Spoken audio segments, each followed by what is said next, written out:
A leopard has just killed a duiker, dragged it up a tree, and settled in to feed in peace. That's the leopard's whole strategy. Get the kill off the ground, away from hyenas, away from lions, away from anything that can't climb. It works against almost everything in this ecosystem. It does not work against what's approaching through the grass below. A honey badger, 12 kilograms, built like a flattened tank, and it has smelled that kill from over a kilometer away. The leopard looks down. It has seen honey badgers before. It knows exactly what this is. And here's the strange part. The leopard, an animal that can kill almost anything in this landscape, is now calculating whether it's worth defending a meal it already has. That single moment, predator with a kill, watching a much smaller animal approach without hesitation, tells you almost everything about this species. But to understand why the leopard is even thinking twice, you need to go back. Back to a burrow, underground, in total darkness, 8 months earlier. This is the story of how a honey badger is built, literally, from the first day of its life to the moment it makes a predator 5 times its weight reconsider. Animals Prime.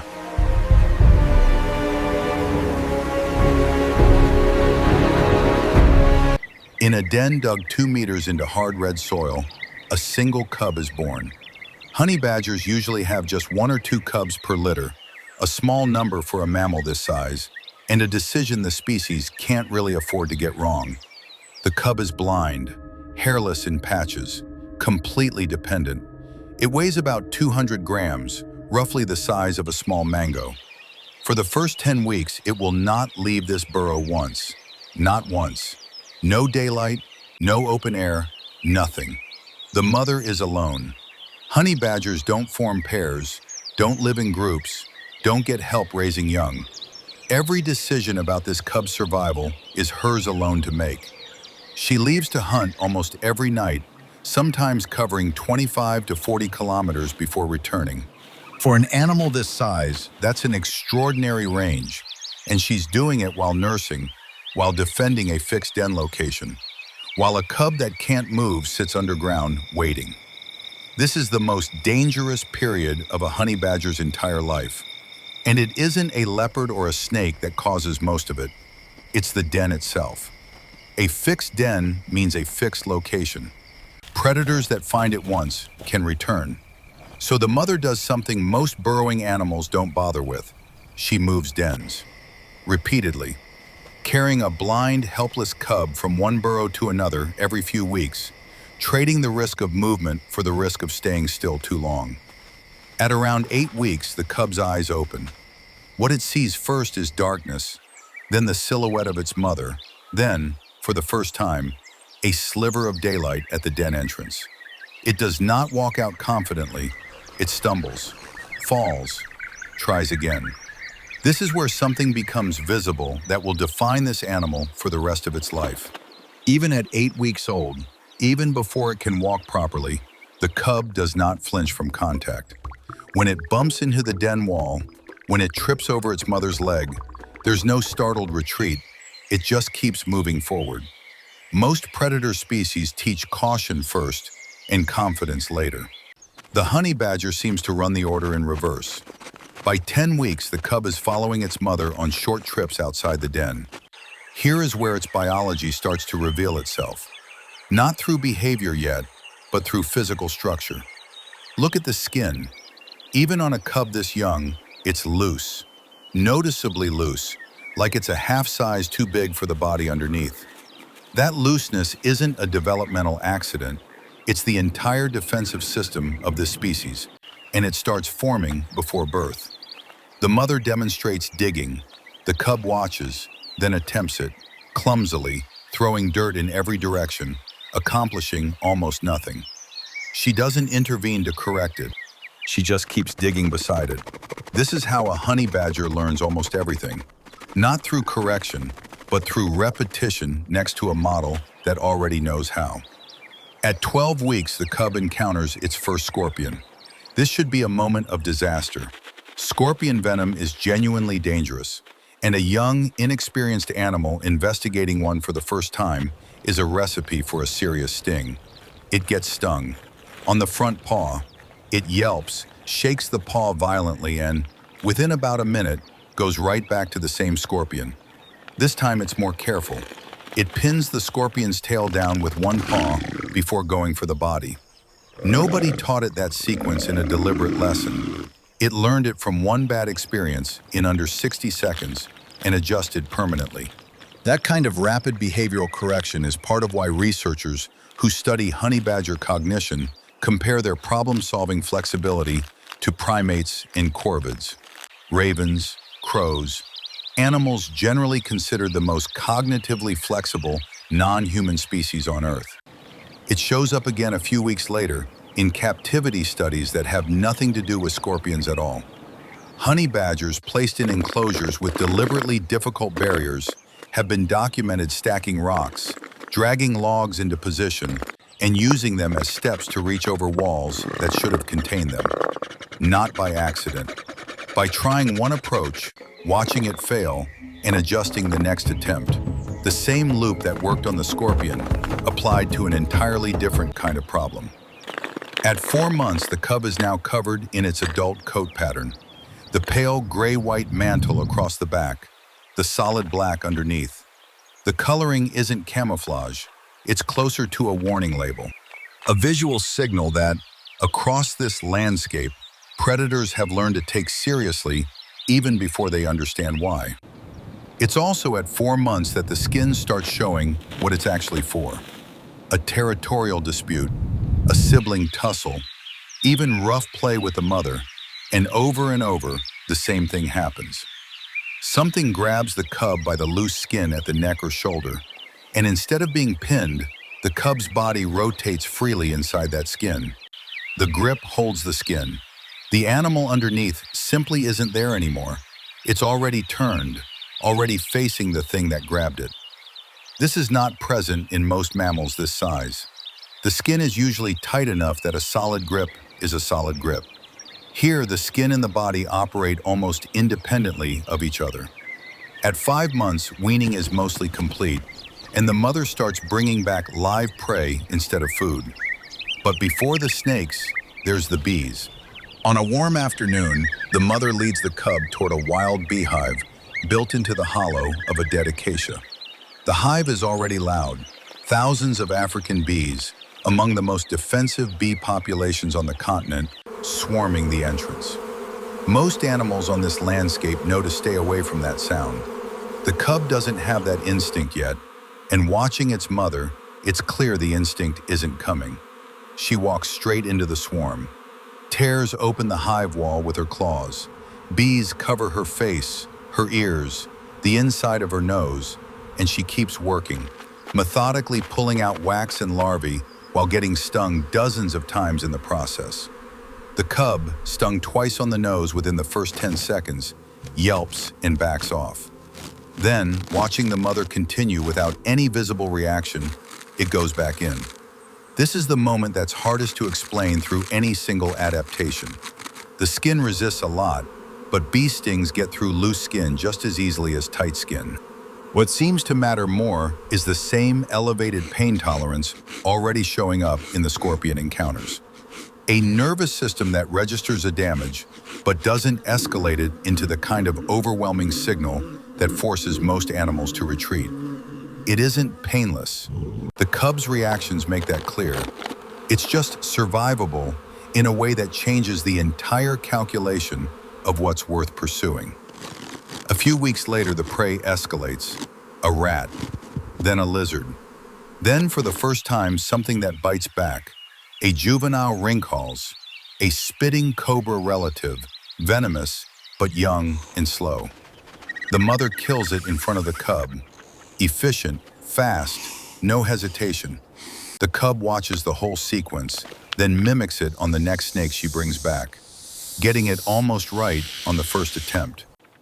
This is the part of honey badger biology that takes the longest to fully explain, so it's worth doing carefully. Honey badgers are not immune to venom.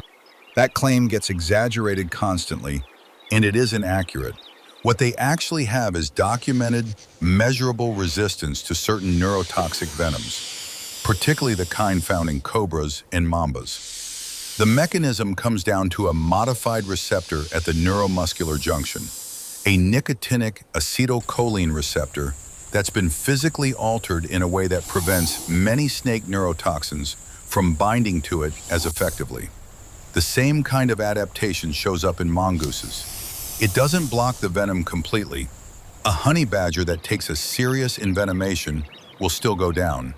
Researchers have documented collapse and unconsciousness lasting anywhere from several minutes to a few hours, depending on the dose. And then it gets back up. And in multiple documented cases, it goes back to eating the snake that just put it down. At 6 months, with that foundation of skin, resistance, and learned technique now in place, the cub is ready for the most consequential test of its young life. It's foraging close to its mother, both of them moving through dry brush, when a male leopard, young, inexperienced, hungry, spots them from about 30 meters away. The mother sees it first. She doesn't run. She moves the cub behind her and angles her body toward the threat. The leopard approaches in a low crouch, the classic stalking posture that works on almost everything in this ecosystem. Patient, silent, confident. It closes the distance to 10 meters before the mother makes her decision. She charges first. This is, statistically, the wrong move against an animal 4 times her size. It's also exactly the move that has kept this species alive for millions of years.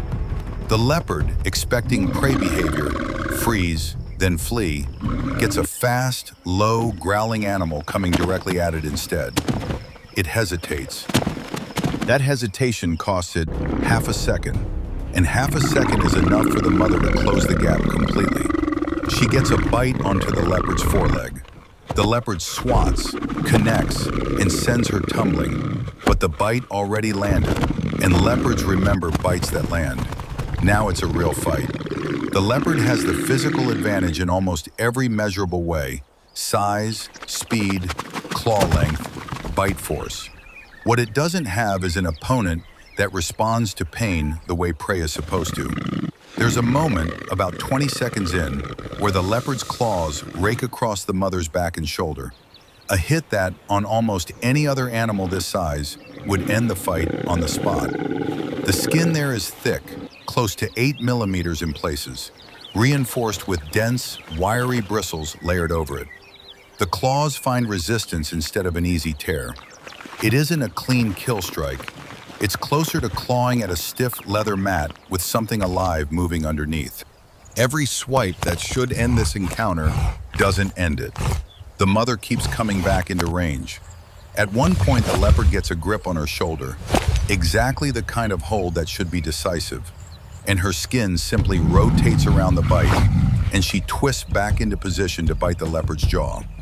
The leopard recoils, shaking its head, blood now visible along its lower jaw. This is not how its last dozen hunts have gone. Nothing in its experience as a predator has prepared it for prey that gets more aggressive the longer a fight continues, not less. The cub, meanwhile, has done something the mother almost certainly didn't intend. Instead of staying hidden, it has circled around and started biting at the leopard's hind leg. It's not strong enough to do real damage, but it's adding a second point of attack to an animal that is already failing to land a clean, finishing hit on the first one. The leopard has to track 2 moving targets now, in tall grass, while bleeding from the mouth. For the leopard, the math has changed completely. This was supposed to be an easy meal. It's now a fight against 2 committed opponents, taking damage with no kill in sight, and every additional second raises the chance of an injury that could affect its ability to hunt for weeks. The leopard breaks off. Not slowly, it retreats fast, climbing the nearest tree and putting real distance between itself and the ground. The mother does not chase. She doesn't need to. She turns, checks the cub for injuries, finds none worth worrying about, and goes back to foraging within about 90 seconds, as if the encounter barely registered. This single event, survived not narrowly but decisively, is the same calculation that plays out across this species' entire range, over and over, for every individual that reaches adulthood. Predators learn, and once a predator has lost a fight or watched another predator lose one, the cost-benefit calculation shifts permanently. By 8 months, the cub is hunting almost entirely on its own, returning to the mother only occasionally. By 10 months, those returns stop completely. There's no ceremony to it. One day the distance between them is 50 meters. A month later, it's measured in kilometers, and they don't cross paths again. A young adult honey badger, fully independent, now covers the same 25 to 40 kilometers a night that its mother once covered while raising it. It eats almost anything: rodents, birds, eggs, insects, scorpions, tortoises, and, when the opportunity is there, follow me. venomous snakes that most other predators wouldn't approach. It has This been way, documented closer working now. with honey-guide birds, a species that leads honey badgers directly to wild beehives in exchange for access to the wax afterward. A genuine cross-species signal, recognized and acted on deliberately, which is a level of cooperative behavior that very few animals on this planet display at all. And it can walk directly into an active beehive, get stung by hundreds of African bees at once, and simply keep eating. There's one more piece of its anatomy worth mentioning before we get back to that tree, because it explains a lot about why predators hesitate before committing to a fight at all. The skull of an adult honey badger is unusually dense, and the jaw muscles attached to it generate enough force to crush a tortoise shell, one of the few mammals on the continent that can do that on a regular basis. There are documented cases of honey badgers surviving direct strikes from machetes and recovering fully, walking away from injuries that would be fatal to almost anything else this size. None of that is something a leopard can see by looking at a badger from across a clearing. But it's exactly the kind of risk that 30 seconds of close contact would reveal. And most experienced predators in this landscape have already paid that price once, which is why so many of them choose not to find out twice. Which brings us back to the tree, the leopard with its kill, the honey badger walking toward it without slowing down. This is no longer a 6-month-old cub being protected by its mother. This is an adult, fully grown, carrying every adaptation built over the past year. The loose, rotating skin, the venom-resistant receptors, the bone-crushing jaw, the documented willingness to fight something many times its size rather than walk away. The leopard does the math. It glances at the meal. It glances at the badger. It glances at the meal again. There is a real chance it could defend this kill successfully. There is also a real chance it ends up with a bite wound that gets infected, or a torn ear, or a damaged eye, any of which could compromise its ability to hunt for weeks, in an environment where missing a few weeks of hunting can be fatal on its own. The honey badger reaches the base of the tree. It doesn't look up nervously. It doesn't hesitate. It begins climbing. The leopard pulls back along the branch, putting a few more feet between itself and the kill. And then, after a pause that lasts just a few seconds, it does something it didn't have to do. It leaves, drops to a lower branch, then to the ground on the far side of the tree, and walks away from a kill it worked to make. The honey badger reaches the carcass less than a minute later and starts eating, completely unbothered, the same way it has approached every confrontation in this story, without hesitation, because hesitation has never once been the thing keeping it alive. What you're looking at in that single moment is the entire point of this species condensed into one image. An animal that through one extraordinary adaptation after another, skin, receptors, jaw, temperament, has made itself simply not worth the trouble. Not the strongest animal in this landscape, not the fastest, not even by most measures particularly large, but an animal that every other predator here has learned, sometimes the hard way, to leave alone. If this changed how you think about an animal you assumed you already understood, that's the whole reason this channel exists. What part of this surprised you the most? Leave it in the comments. And subscribe. The next story covers an animal most people have never heard of, doing something even harder to believe.